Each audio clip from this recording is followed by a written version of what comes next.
kaya mangu-mangu manungkung kang duan remang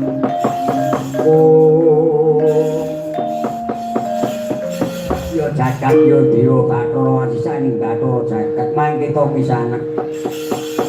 dipun tepungaken kula badhe nderek tepangga dewan paduka menika sedherek saking pundi saha ing dados asma sinten parangkala aturing paring dawuh inggih wale-wale napa Sinuwun Prabu Sri Maha Gunggung lubunipun kula menika wingking saking Pedukuhan Ngiring Lebet Kelurahan Karangaweng Demak sowan kula mriki kula nami Bapak Seswatama nganti garwa kula kayang anak kula kalih menika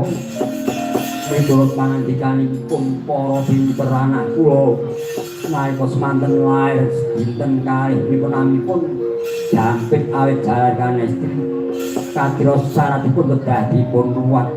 monggo kula mireng pawarta napa leres paduka badhe nglawaken Kyai Dalang Kandha Buwana inggih leres mekaten pangandika paduka Bapak Seswatama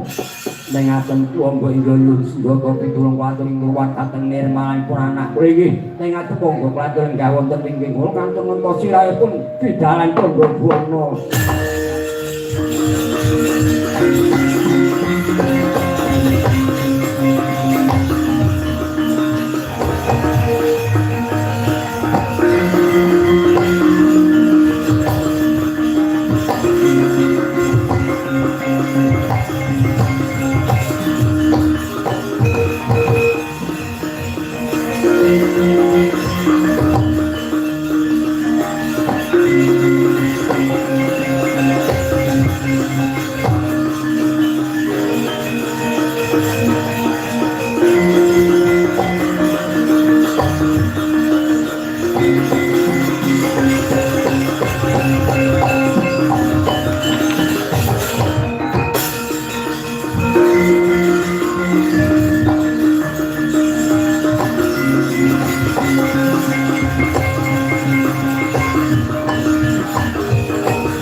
Dewa Bathara asisaning Bathara jagat mengkoto Jaka Sandha kelawan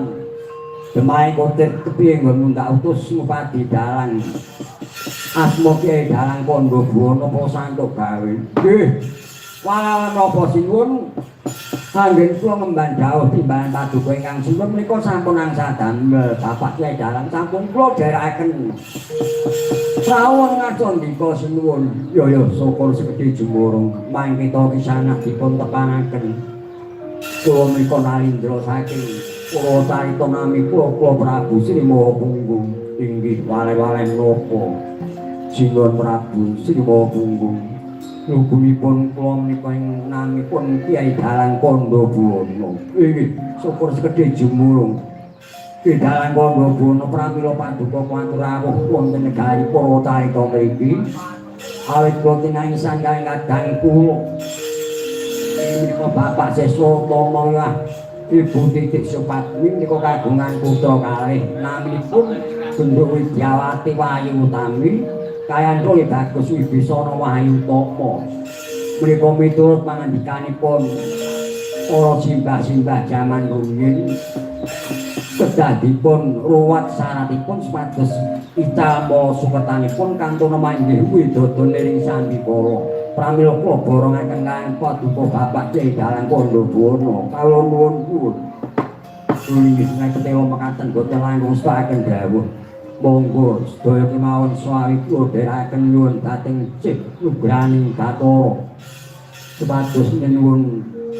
inggih menika Bapak Siswa Utama sekayan karo Ibu Titik Supatmi kayan Induk Widyawati Wahyu Tami miwah Tole Bagus Wibisana Wahyu Komo Santa Mangyu Teguh Rayu Widodo Wijeng Sambikala parang kula badhe nindakaken inggih menika maos mantram sakti monggo boten langkung namung ndherekaken aja Ki Dalang katane kokoe mangkono Kyai Dalang Kandhawana sigra maos mantram Murwaka kalamun Kinandra Yayah tancah wilujeng sedayanipun